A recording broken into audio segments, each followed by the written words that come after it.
কাজ দেওয়া ওই রাষ্ট্রের দায়িত্ব। আর এটা শুধু ভারতবর্ষে জন্মেছি বলে ভারতবর্ষের ব্যাপার না। ডিওয়াইএফআই এর মন এত বড়, এত দরাজ, সে গোটা পৃথিবীর যত মানুষ তারা দুবেলা দুমুঠো ভাত খেতে পায় না, গোটা পৃথিবীর যত মানুষ যার মাথার উপর ছাদের ব্যবস্থা রাষ্ট্র করতে পারেনি, ডিওয়াইএফআই সবার জন্য লড়বে। ঠিক এই কারণে ডিওয়াইএফআই চরম কর্মসূচির মধ্যেও, রাজ্যে উত্তাল দেশ উত্তাল, সেই কর্মসূচির মধ্যেও ডিওয়াইএফআই কে প্যালেস্টাইনের সংহতিতে লড়াই করতে হয়। কারণ ডিওয়াইএফআই জানে যে প্যালেস্টাইনের যে বাচ্চাটা গোটা শরীর ক্ষতবিক্ষত নিয়ে কাঁপছে হাসপাতালের বেডে শুয়ে, ওই বাচ্চাটার মতো পরিণতি কোনোদিন আমার আপনার সন্তানেরও হতে পারে। তার জন্য ডিওয়াইএফআই কে লড়তে হবে। আর কারা ওরা?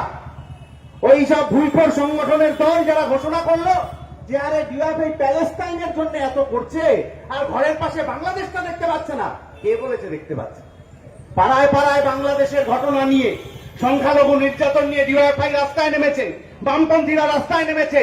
বাংলাদেশ হোক, ভারতবর্ষ হোক, প্যালেস্টাইন হোক, কিউবা হোক, পৃথিবীর যে কোনো প্রান্তে সংখ্যালঘু নির্যাতনের বিরুদ্ধে, পৃথিবীর যে কোনো প্রান্তে বেকারত্বের যন্ত্রণার বিরুদ্ধে একটা সংগঠন যদি গত 50 বছর ধরে ভারতবর্ষের বুকে কথা বলে থাকে, সেটা একমাত্র ডিওয়াইএফআই।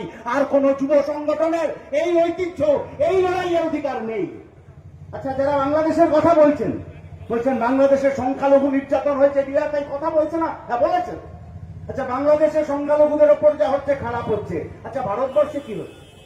বাংলাদেশে যিনি জেলে রয়েছেন, যাকে নিয়ে ওই যে বিজেপি, আবার বিজেপি বলা মুশকিল, আবার ভোট আসছে তো বক্তৃতা শুরু করতে করতে যতজন নেতা বিজেপিতে ছিলেন, বক্তৃতা শেষ হতে হতে দেখবেন 2-4টে তৃণমূলে চলে গেছে। যত ভোট আসবে তত মাথায় অক্সিজেন। একটা ইট সেই কারখানার এখন অবধি কেনা হয়নি, 3 বার ঘোষণা হয়ে গিয়েছে। তাহলে কি চলছে পশ্চিম বাংলা, কি চলছে রাজ্য? এটাকে নৈরাজ্য ছাড়া আর কি বলা যায়? আর এই নৈরাজ্যের প্রতিবাদ যখন করতে যাওয়া হয়েছে, সেটা কলকাতায় হোক বা লন্ডনে, ওরা বলছেন যে আহা গো, একটু সৌজন্য দেখালে না। ঠিক, রাজনীতিতে সৌজন্য থাকবে। ডিওয়াইএফআই রাজনীতিতে সৌজন্যের চর্চা করে, অন্য কেউ না করলেও করে। কিন্তু এখান থেকে ঢিল ছোড়া দূরত্বে ওই 50 ফুটের রাস্তায় বিমান বোসের দিকে ঢিল ছোড়ার সময় এই সৌজন্যের কথাটা মনে ছিল তো? আমরা ছিলাম সেই মিছিলে, আপনারাও ছিলেন। সৌজন্য সেদিন কোথায় গেছিল সেইটা আমরা এখনো খুঁজছি। খুনি বুদ্ধর শাস্তি চাই বলে ধর্মতলায় সেই সময়ের মুখ্যমন্ত্রীর ছবিতে রক্ত মাখিয়ে যারা চলে যাচ্ছিল, তারা সৌজন্যের পাঠ নিয়েছিল তো? না, নেয়নি। ডিওয়াইএফআই নেবে, ডিওয়াইএফআই শেখাবে সৌজন্য কিভাবে করতে হয়। সেই জন্যই তো আমরা বলছি যে চোরদের জেলে পাঠানোর সময় যথেষ্ট সৌজন্য দেখাবো। কে তৃণমূলে আছে আর কে বিজেপিতে আছে আমরা ওইসব হিসেব করতে যাব না। কিন্তু ওএমআরটা কারা বাতিল করালো, ওএমআরটা কারা ওইখানে গোপন করালো, কারা সেই কুপন পুড়িয়ে দিল তৃণমূলের টাকার, ওই সমস্ত জিনিসের পয়সার হিসেব হবে।